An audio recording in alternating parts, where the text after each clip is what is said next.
All right. So today we're moving into the things, social relationships again, but things that are a little bit more fun, right? No more aggression and war and fighting. Now we're going to talk about love and attraction and all that other good stuff. What is love? Yeah. There we go. All right.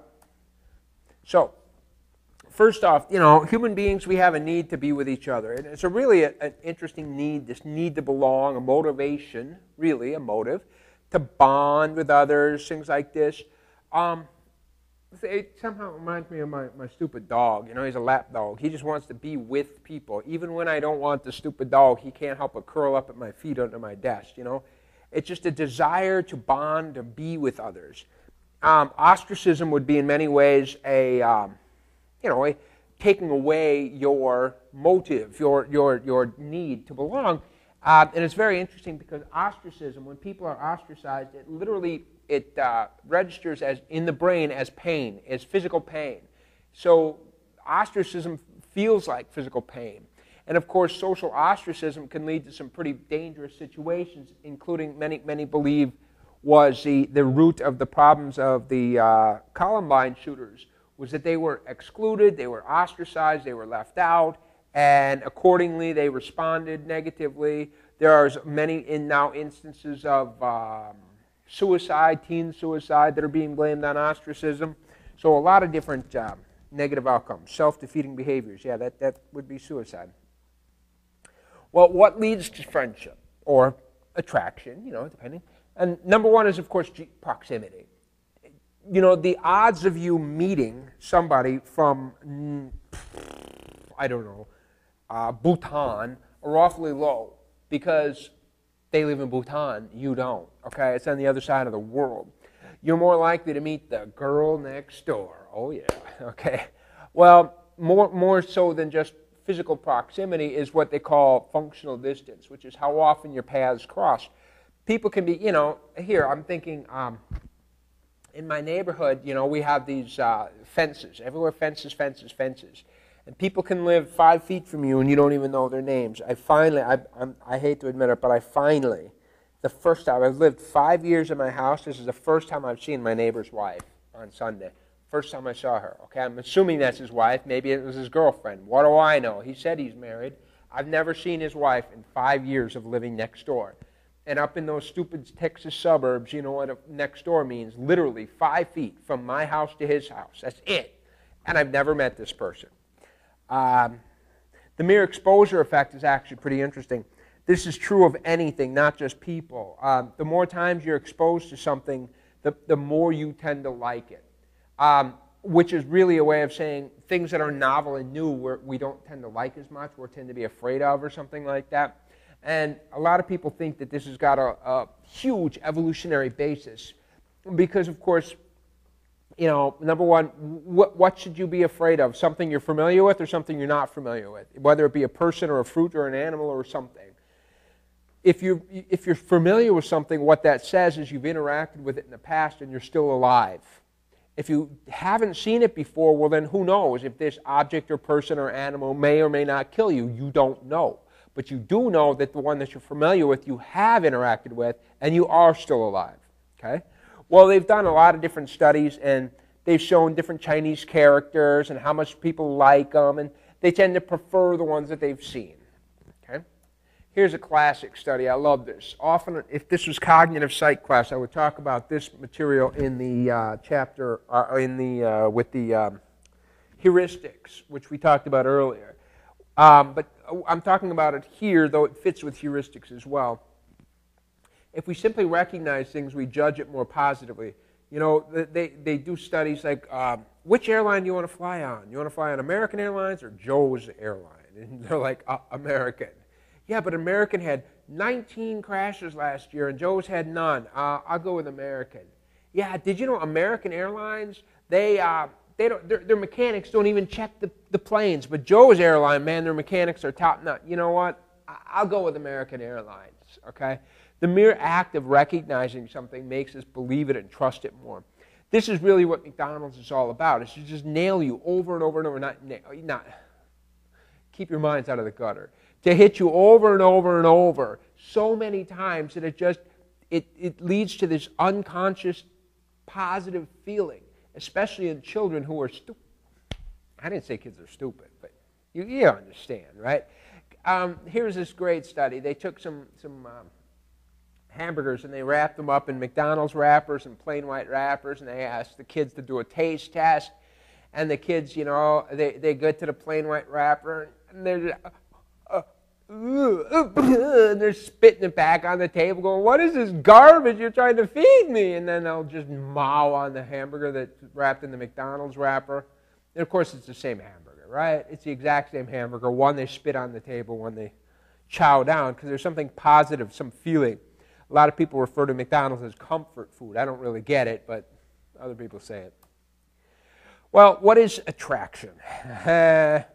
Is she attractive? Who is that? Is that Jessica Simpson? Alba. I don't know. Whatever. Somebody I am not familiar with. Oh, it's Jessica Alba. Yeah. I think I knew that. How about her? She's hot, right? I like the lip plate. I'm not sure what you would do with that. Or the neck woman thing. That's kind of funky. I think she's from Thailand. I believe the Filipino woman over there that has ground down her teeth to make them sharp and pointy. I don't think that's good dental practice.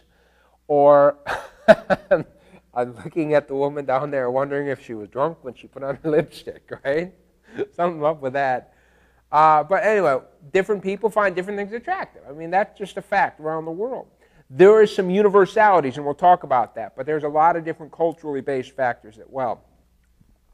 But when it comes to physical attractiveness, it's more important in many ways for women than it is for men, right?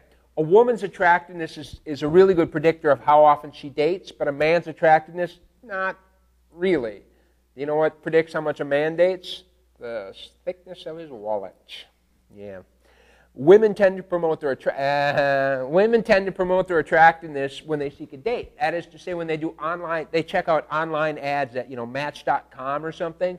And women's ads are filled with how attractive they are, and men's ads are filled with, ka-ching, I got a good job, and I'm rich. All right? That's just how they do it.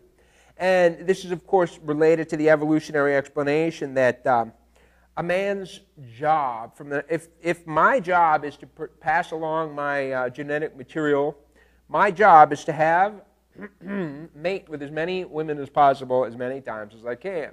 And so I should be attracted to young women that have this ability to have lots and lots of babies.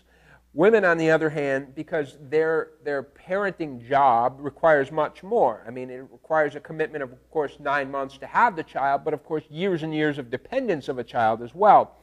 And so women should look for men that can support and provide for that child. And so these, deeply wired convictions may or may not be coming with us.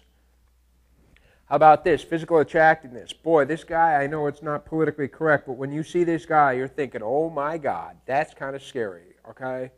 And that's universal. I mean, around the world, when people see this face, they're just a little frightened by it, okay? And it turns out that the skin is a very simple way to tell whether or not, somebody's ill or not, or whether they're infected with parasites or something like that. There's, it's not perfect by any means, but the clearer the complexion, the healthier the person is a very general rule. And so you can judge the health of a person based on the external appearance. And so we see this, and how about this poor guy? I mean, I'm not sure what happened to him.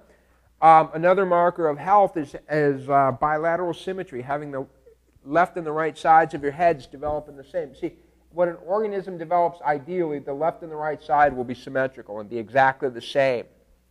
And so different mutations, different pathogens, stresses in the womb can lead to this lack of symmetry. And so asymmetrical faces are viewed as less attractive. Here's another one. I'm not really sure what to make of this person.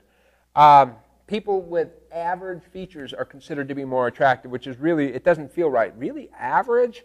Yeah, it turns out that things that are average are easier to process. Again, I'm talking cognitive psych here, but it's easy, we prefer things that we're comfortable with, things that we're familiar with, things that we can process easily.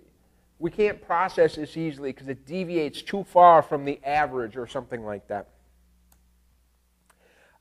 They've done a lot of studies. I'm going to try to cut these short a little bit, but they take a lot of photos and they blend them and merge them, and then they get the average faces and stuff.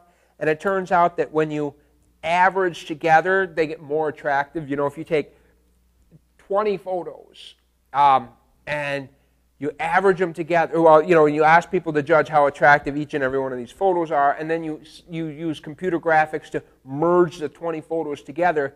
Merging 20 photos together, the attractiveness of the merged photo is higher than any one of the 20 alone. And that's simply because the attractive is the average. Okay? But you know what? When it comes to other physical features, it's things that deviate from average that are attractive. It turns out that around the world, the type of weight, body weight, that's considered to be attractive has changed considerably.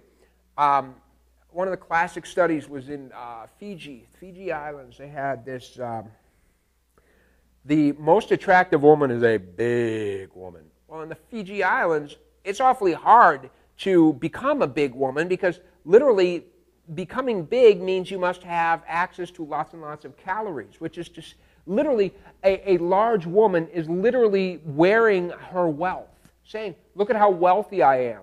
I have enough that in many cultures, attractiveness is perceived by having absolutely, utterly pale skin. The paler, the better. Because pale skin indicates that you don't have to go out and work in the fields. That you're rich enough that you can, in fact, sit inside and have somebody else do the work for you. So depending on where you are, different things are attractive. But what we find is what is attractive is usually that thing which is difficult to attain. And so in cultures where food is scarce, bigger women are more attractive. But in cultures where food is plentiful, now all we got to do is think about the processed corn syrup. Man, that was a wonderful invention. When we processed corn syrup, all of a sudden the attractive woman is actually quite thin. I mean, here's the attractive women, you know, what in the far left side there, there's a fertility goddess from some culture. I don't know where the heck that's from. Here we got some of the attractive women from the, I don't know, Rubens and the Middle Ages and whatever. But here's what our modern society has put out to offer. Cosmo, W, and Vogue. And look at those women. They've clearly deviated on the underside. Well, one side of this is the matching phenomenon, which is a tendency for men and women. They tend to choose an attractiveness match.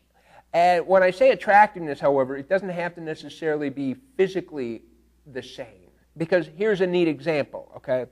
Frankly, I'm insulted that you asked me out. It means you think we're about the same level of attractiveness.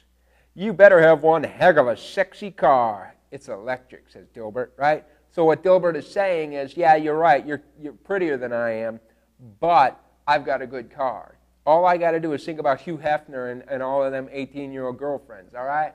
When it comes to the physical attractiveness factor, Hefner ain't got it, but boy, he's got other things to offer. So we'll come back next time, and we'll keep talking about what it is that makes physical attractiveness.